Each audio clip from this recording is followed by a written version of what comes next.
आरा से केंद्रीय मंत्री आर.के. सिंह को पराजित कर सुदामा प्रसाद ने सीट पर कब्जा जमा लिया है। वो भाकपा माले की टिकट पर जीते हैं। अब तक भाकपा माले से विधायक रहे हैं। पेश है उन्हीं से हमारे संवाददाता विवेक की बातचीत के मुख्य अंश। मेरे साथ आरा के नवनिर्वाचित सांसद सुदामा प्रसाद जी हैं, उनसे बात करेंगे। सर, आरा में केंद्रीय मंत्री से मुकाबला था, केंद्रीय मंत्री को आपने पराजित कर दिया। हमने नहीं किया, भोजपुर की जनता ने किया। पराजित वहाँ के किसानों, युवाओं और माने दुकानदारों ने उन्हें उनके अहंकार का कहा जाए कि मज़ा चखाया।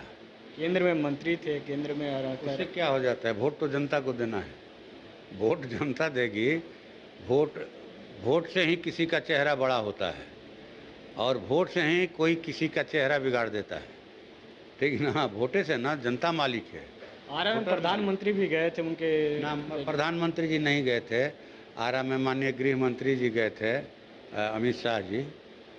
कुर्सियां खाली थी और उसी से उनको समझ जाना चाहिए था कि यहाँ उनकी हार हो रही है, क्योंकि जनता से बड़ा कोई नहीं है। आप लोगों के सुख दुख में शामिल नहीं होइएगा, उनके आंसू नहीं पूछिएगा, किसी का फ़ोन नहीं उठाइएगा, तो वही लोग फिर जो है अपना विकल्प चुन लेते हैं। हम लोग तो 12 महीना 24 घंटा हर वक्त लोगों के सुख दुख में शामिल हैं, उनकी समस्याओं के समाधान के लिए लड़ रहे हैं, विधानसभा के अंदर भी और विधानसभा के बाहर भी। अच्छा, विधायक से अब सांसद बनने का सफर तय हो गया। आप किस तरीके से विधानसभा के अंदर में, सदन में आप हर एक मुद्दों को लेकर उठाते थे और साथ में सदन के बाहर में विपक्ष में थे तो बाहर में हंगामे करते थे? पूरा देश का मामला होगा, अब तो वहाँ भी होगा। हम लोग प्रदर्शन करेंगे पोस्टर लेकर के और सदन के अंदर भी उठाएंगे। अब पूरे बिहार का मामला उठा था, पूरे देश का मामला उठेगा। देश की खेती किसानी को बचाने के लिए, देश के व्यवसाय को बचाने के लिए, यहाँ के रोज़गार को बचाने के लिए, यहाँ के युवाओं को रोज़गार, सरकारी नौकरी देने के लिए, महंगाई बेरोज़गारी ख़त्म करने के लिए, समाज में सामाजिक सद्भाव पैदा करने के लिए मैंने आवाज़ उठी बुलंद। आरा के लिए क्या होगा? आरा के लिए सोन नहरों के पक्कीकरण के लिए हम लोग लड़ेंगे। किसानों को उनके फसलों का बेहतर दाम मिले, लाभदायी हो खेती, कदवन जलाशय बने, ठीक ना? हम इसके लिए काम करेंगे और कृषि आधारित उद्योग धंधे लगें, इसके लिए हम लोग काम करेंगे। और जो है संविधान लोकतंत्र की रक्षा हो, प्राथमिक सूची में सबसे ऊपर रहेगा। हम इसके लिए जान की बाजी लगाकर लड़ेंगे। इंडिया गठबंधन के सूत्रधार नीतीश कुमार थे, एक तरफ चंद्रबाबू नायडू को भी कहा जा रहा था। अब दोनों की भूमिका बढ़ गई है एनडीए सरकार बनाने में। ऐसे दोनों स्पेशल स्टेटस की बात करते हैं। ठीक है, माने बड़ी मीटिंग हुई, लेकिन सबसे पहली मीटिंग विपक्षी दलों की एकता के लिए भाकपा माले ने 18 फरवरी 2023 को कृष्ण मेमोरियल हॉल में बुलाया। हमारा 11वां महाधिवेशन हो रहा था। 15 फरवरी को भाजपा हटाओ देश बचाओ रैली हम लोगों ने किया था, लाखों की रैली पटना के ऐतिहासिक गांधी मैदान में। और 18 फरवरी को हम लोगों ने मंच दिया विपक्ष को एकजुट करने के लिए। उसमें माननीय मुख्यमंत्री जी थे, महागठबंधन में थे, माननीय उप मुख्यमंत्री उस समय के तेजस्वी यादव जी गए थे, सलमान खुर्शीद साहब गए थे, कांग्रेस पार्टी के वरिष्ठ नेता, सीपीआई सीपीएम के नेता आए थे, कई राज्यों के मुख्यमंत्रियों की चिट्ठी आई थी। तो कहा जाए कि भ्रूण रूप में ही सही, ये बीज जो है पड़ा विपक्षी एकता का 18 फरवरी 2023 को मैंने भाकपा माले के 11वें महाधिवेशन में इसकी मैंने बुनियाद पड़ी।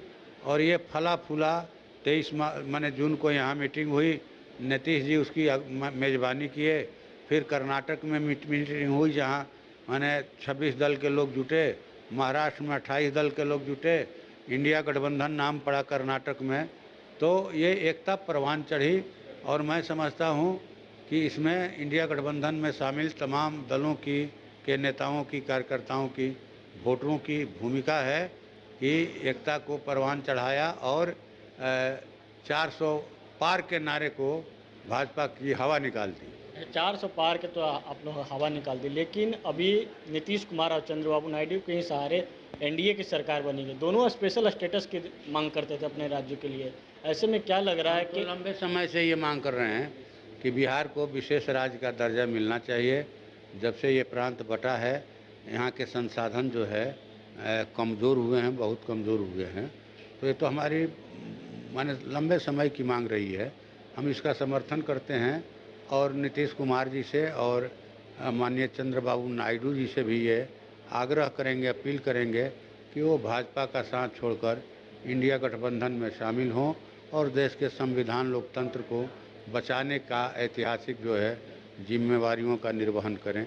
आपके चैनल के माध्यम से हम उनसे अपील करते हैं और आपका धन्यवाद करते हैं। आप एक आखिरी सवाल आपसे ये होगा कि क्या ये 5 साल तक सरकार चलेगी जिस तरीके से दो दलों अब का ये अभी क्या है, अभी इसकी घोषणा कैसे की जा सकती है? आप देखिए, माननीय प्रधानमंत्री जी अखबार में पढ़ा हम लोगों की 9 तारीख को शपथ लेंगे, उसके बाद सोचेंगे हम लोग विचार। अच्छा, शपथ लेने के बाद रणनीति बनाएंगे आप लोग। ठीक, धन्यवाद। चलिए, ये थे नवनिर्वाचित सांसद सुदामा प्रसाद जी। इनका साफ तौर पे कहना है कि जो अब देखना होगा कि जो सरकार तो बन गई है एनडीए की, लेकिन कल जो शपथ लेंगे, कल शपथ लेने के बाद क्या कुछ होती है, क्या 5 सालों तक सरकार चलती है, फिर सरकार में कुछ परिवर्तन होता है।